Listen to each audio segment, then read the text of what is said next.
Boa tarde, pessoal, tudo bem? Eu sou o Rafael, repórter da revista Mundo Estranho, e nós viemos falar sobre Star Wars: Os Últimos Jedi, filme que estreia agora, na quinta-feira, continuação da saga, e nós já assistimos ao filme e a gente vai contar para vocês um pouco sobre ele e responder as suas perguntas sobre o filme. Estamos aqui comigo, Marcel Nadal, eu sou o editor da Mundo Estranho.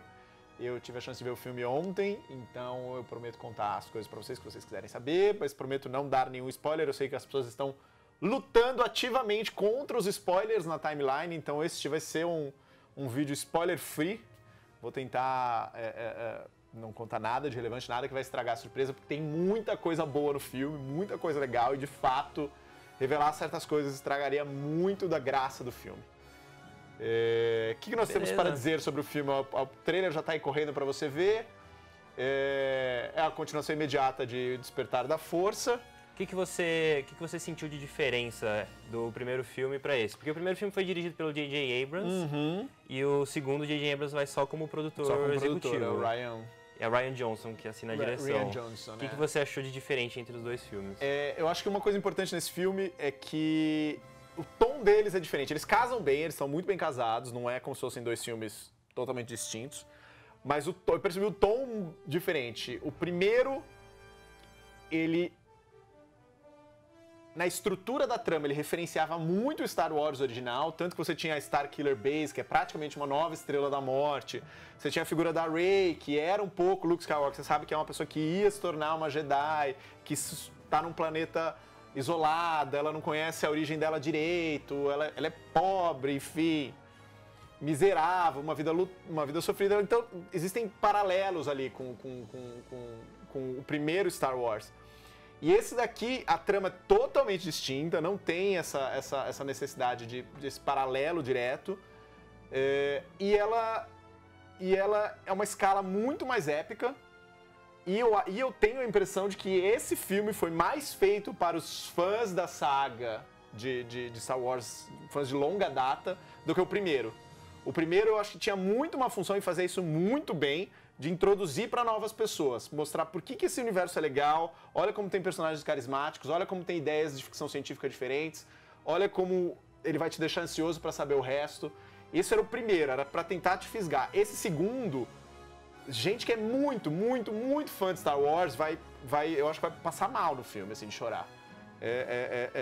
De ficar emocionado com as coisas, assim como a gente sabia que quando teve o primeiro trailer do Despertar da Força, aquele momento que o Han Solo falava Chewie, I'm home, na Millennium Falcon, que era uma coisa que evocava muito da nostalgia das pessoas, nesse daqui ter muitos momentos desse tipo. E trouxeram personagens antigos que naquela na trilogia nova do início dos anos 2000 não tinha, né? Personagens da primeira trilogia. Sim, claro, da primeira trilogia cronologicamente lançadas no cinema, né? Isso. Trilogia do meio, em teoria, né? Então, é muito engraçado, assim, eu ainda acho o primeiro filme melhor. Eu saí muito mais feliz do primeiro filme do que nesse, eu acho. Mas também, esse filme também é muito bom, vai valer super a pena. Não acho que nenhum fã de Star Wars vai sofrer com esse filme. Só que a escala dele é maior, a escala dele é engraçado que a trama é relativamente simples até, né? Que são várias tramas paralelas, mas o conceito principal no conflito entre a Primeira Ordem e a Resistência é super... A Primeira Ordem está perseguindo uma nave, que é a nave da Resistência. Então a trama inteira é um pouco isso e as coisas estão acontecendo paralelamente. É uma história curta até, cronologicamente falando, ela dura pouco tempo. Não sei, eu achei bem emocionante. Muita gente fez a comparação do episódio 7 com o episódio 4. Sim. Uma Nova Esperança. Não, com o episódio 4, exatamente, ele é muito parecido. Eles são muito parecidos na estrutura e tudo mais. Dá pra falar que eles seguiram essa linha, que o 8 é parecido com o episódio 5, mais ou menos?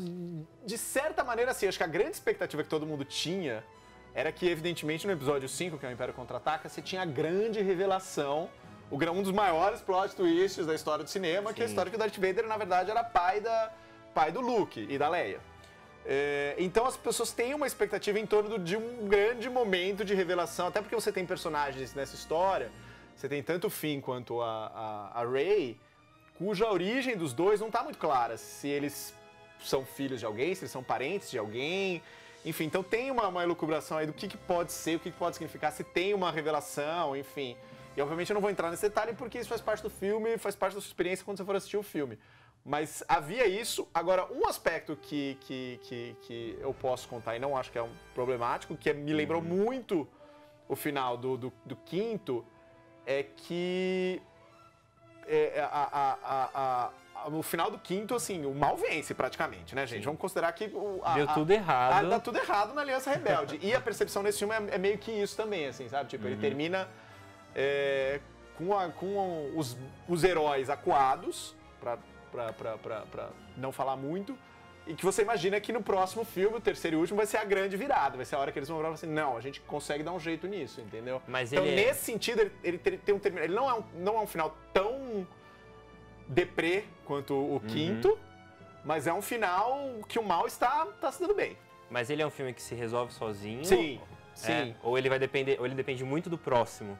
Não, é engraçado que o filme é um filme bastante longo. Eu tive muito essa experiência de que o filme tem muitos finais.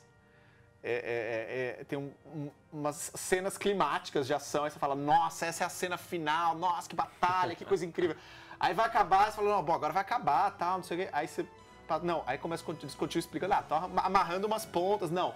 Aí vai pra outra cena de batalha, com uma outra coisa, com uma outra pessoa, você fala, puta que pariu, então esse é o final, não sei o que, então assim, tem vários finais e teve vários momentos em que eu achei honestamente que eles fossem cortar o filme no meio, assim. Tem umas cenas, uns enquadramentos, que é isso que eu acho que os fãs de Star Wars vão amar muito. Tem uns enquadramentos que o cara faz, especialmente nesses momentos de batalha, que você vira e fala, nossa, esse cara vai cortar o filme aí e todo mundo vai morrer no cinema e vai ter que esperar 2 anos pra saber o que acontece. Porque se ele acabasse ali, ia ser dramático e ia ser genial. Ia ter gente que ia odiar, claro. Mas tem uns momentos que parece enquadrado pra terminar o filme com um puta do impacto, assim. Mas não é. Ele termina redondinho, ele amarra todas as pontas, ele não corta nada na metade. Mas uma parte de mim gostaria que tivesse feito isso, porque eu acho que o impacto ia ser muito maior, assim. Meu, o que acontece agora? Só daqui a 2 anos você vai saber. E você sentiu, em algum momento do filme, que essa grande quantidade de tempo atrapalha? Tem algum momento em que o filme dá uma...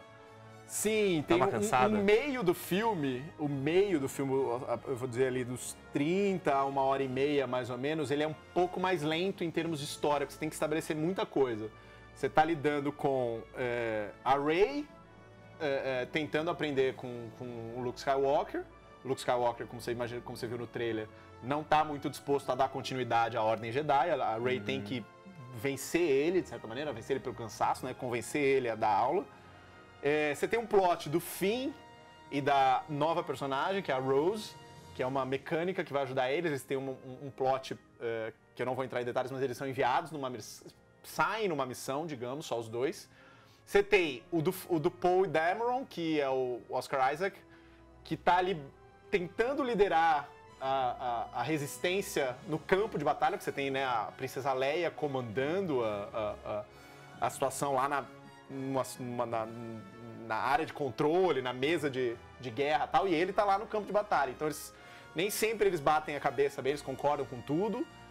E você tem o Kylo Ren também. O Kylo Ren também tá ali dentro da situação da Primeira Ordem, porque ele foi um fracasso do primeiro filme, né? Ele não consegue fazer o que ele tinha que fazer, a Rey derrota ele no primeiro filme, né? Então ele tá ali pagando o preço disso. O Lord Snoke não está feliz com isso. Então, assim, tem 4 histórias acontecendo e tem muita conversa, muita explicações do que está acontecendo. O problema é esse, você precisa resolver dessa maneira, você vai fazer isso. Então eu tenho que ir em tal lugar e buscar tal coisa. Então tem muita exposição de trama nesse meio. E pouca ação. Até porque eu sinto que algumas coisas ficaram de fora do episódio 7. Tem algumas coisas que apareciam nos primeiros trailers que não foram pra versão final do filme. Aquela parte dos cavaleiros do Kylo Ren, sim, a parte do Luke Skywalker com R2-D2. Do que eu vi no trailer desse filme, do que eu me lembro, né? Eu preciso rever o trailer agora mais recentemente, mas eu acho que tudo que tá no trailer tá no filme. E tem esses momentos, esses vários finais do filme, que aí mostrava uma coisa e fala, putz, é mesmo, isso apareceu no trailer, tem que acontecer isso aí. Daí você se dá conta, puta, tem isso ainda, tem mais essa batalha que vai acontecer isso. Depois você começa a lembrar, é verdade, tava no trailer, putz. Temos perguntas. Vamos lá. O Júlio Heck tá perguntando, é mostrado mais da origem da Rey? Eu não sei se eu vou responder isso. Spoilers? Assim, a grande questão da origem da Rey é uma das grandes perguntas que ficou do primeiro filme pra esse, entendeu? E eu particularmente gostei do que eu vi no filme, entendeu? Eu não vou dizer o que é, ou se não é. Eu gostei da solução que eles deram no filme. Mas eu não vou entrar em detalhes do tipo... Ah, sim, super mostram várias coisas. Não sei. E os novos personagens, o que você achou deles? Ah, tem o Porg. Os Porgs são muito bonitinhos. Claramente eles criaram os Porgs só pra vender bicho de pelúcia. Mas eles são fofinhos. Eles são muito fofos, não tem nenhuma função. E tinha gente que falou que eles iam ser os novos Ewoks, que eles iam ser meio chatos e tal. Não, eles são bem pequenininhos, eles não têm função na trama, a não ser alívio cômico. Isso é uma coisa muito engraçada no filme também. Tem alguns momentos escancarados de humor. Assim, tem uma piada visual que eles fazem numa das cenas que é quase uma sátira. Que assim, eu quase... Alguém lembra aquele filme Spaceballs do Mel Brooks, que era uma sátira ao Star Wars? Que o John Candy é um cachorro gigante, como se fosse o Chewbacca e tal. Que era literalmente uma sátira. A sátira tipo, aperta os cintos, o piloto sumiu. Tirando sarro do próprio universo. Tem um corte de cena, uma entrada de cena que é muito maravilhoso, que assim, o cinema inteiro deu risada. E é quase uma paródia. Eu achei muito ousado o diretor decidir fazer aquilo, porque não tem nenhum motivo na trama. É só pra introduzir uma cena, ele introduz de um jeito muito específico. E é muito engraçado. Então, assim, tem momentos realmente muito bem-humorados no filme. E os Porgs têm um pouco dessa função. Porque eles estão lidando com o Chewbacca. O Chewbacca, a princípio, não gosta deles. Depois come eles. Aí depois eles ficam amigos. Porque né, enquanto a Rey tá lá debatendo com o Luke Skywalker, você vai me dar aula, vem cá, eu quero ser Jedi, não sei o quê. O Chewbacca tá lá aguardando, né? E aí ele faz amizade com os Porgs. Isso é legal porque depois das coisas que aconteceram no episódio 7, a gente ficou se perguntando o que ia acontecer com o Chewbacca, né? Porque... E agora, né? O Chewbacca agora foi promovido, digamos. Já tem uma função ali que eu não tinha visto ele fazer ainda. Só falando de novos personagens, eles introduziram aquela raça das cuidadoras, das caretakers, que são uma raça alienígena como se fossem umas velhinhas que cuidam ali de onde o Luke Skywalker está e que não tem nenhuma função. Elas aparecem em uma cena, mexem numas casas lá, nas casas que ele mora, e é isso. E a outra criatura que eu lembro que eles introduziram é aquela raposa meio de cristal que aparece no trailer. Sim, sim. Tem uma raposinha de cristal que, a princípio, parece que não tem função, mas tem função. Então aguarde. Tem então, função. Vamos esperar para assistir. O Dan Cabral tá perguntando, ele colocou entre aspas, os velhos de 35 anos acima vão gostar da parada? Vão. Eu acho que eu tenho a impressão de que quem é mais fã de Star Wars vai sair mais emocionado do que quem não é fã, assim. O primeiro serviu muito para apresentar para a nova geração. O primeiro tinha isso, de introduzir muitos 3 novos personagens e a novas circunstâncias. 3 não, né? 4 novos personagens, considerar o Kylo Ren são 4, né? Você tinha que introduzir esses 4 novos personagens, como é que eles iam se conhecer, né? Porque eles estão em pontos distintos da vida deles e, de alguma maneira, os 3 heróis se unem na Resistência, de certa maneira. E o quarto tem mais capacidade de explorar diferentes coisas, né? Porque esses personagens já estão estabelecidos. E, querendo ou não, o quarto, e aí eu imagino que alguém vai perguntar isso, assim, o quarto tem o peso extra de que é o último filme da Carrie Fisher, assim. É difícil você olhar ela na tela e não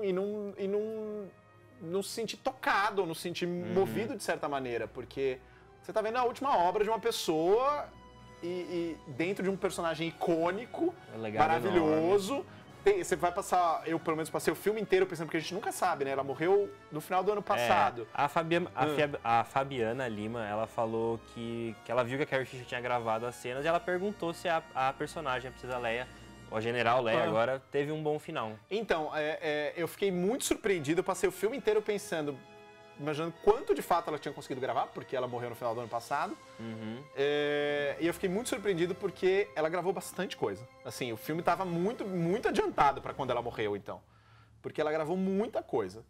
O personagem dela, você não sente nenhuma interrupção do tipo, morreu, não tinha gravado essas cenas, então, sei lá, acontece uma coisa com ela pega uma nave, vai para outro lugar e nunca mais aparece. Não, não é isso. Eles pensaram ela a personagem dela tem o arco inteiro, no filme inteiro, ela aparece, enfim, é bem Eu fiquei bem surpreso, eu não imaginava que a participação dela fosse ser tão grande. Não. E com relação aos Jedi, porque a ideia que a gente tem vendo os trailers é que a Rey vai atrás do templo, os primeiros templos Jedi, e aí ela vai buscar o ensinamento do Luke. Tem mais da mitologia, coisas que... Tem, não posso Legal. entrar em detalhes. Assim, eu acho muito triste que no Brasil o título perca a ambiguidade que tem nos Estados Unidos, né? Como nos Estados Unidos, quando você fala The Last Jedi, Pode ser você tanto não, no singular. você não estabelece se é... Porque é inglês, né? Então você não estabelece nem gênero, você não sabe se é o último Jedi ou a última Jedi, e não estabelece se é o número, né? Nem se é singular ou é plural, porque Jedi, o plural de Jedi é Jedi. Então The Last Jedi podia ser os últimos Jedi ou poderia ser o último Jedi. No Brasil, eles tomaram a decisão, faz sentido, porque você está lidando ali com os últimos Jedi, o Luke Skywalker e a Rey, né? Que vocês sabem que vai ser ela. Só que ao longo do filme você começa a entender que o título poderia ter outras interpretações dependendo de como você vê as coisas. Então é uma pena que a sutileza do título não funciona no Brasil. Mas sim, tem muita questão de Jedi no meio, tem uma grande discussão, tem... Qual é o futuro da Ordem Jedi? É um ponto essencial, é a grande alavanca do Luke. Então, só que eu não posso tratar mais assim, tem coisas que os fãs vão amar, talvez tenha coisas que talvez alguns fãs vão estranhar, mas eu acho positivo, no sentido de que, ó, as coisas têm que mudar, as coisas têm que evoluir, tem que ser diferente. A próprio fato da Rey ser Jedi já é uma grande mudança, né? Porque aparentemente mulheres não podiam ser Jedi, né? Canonicamente, até pouco tempo atrás, só homens são Jedi. Enfim, e agora já faz um tempo que já não é, e essa é a primeira protagonista mulher Jedi nos cinemas. Enfim, então tem mudanças e essas mudanças são indicadas no filme de modo extremamente explícito, assim.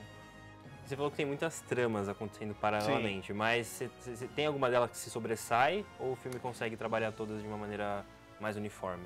Ela consegue trabalhar todas, mas eu tenho a impressão de que, como trailer, também isso não é um spoiler, eu acho que as pessoas já sabem isso pelo trailer, existe uma relação entre a Rey e o Kylo Ren. Existe uma preocupação ali, o que está acontecendo? E eu acho que a trama deles, especialmente o auge deles, né, o grande clímax, que você imagina que cada uma dessas tramas vai ter um clímax, então por isso tem 200 clímax no filme.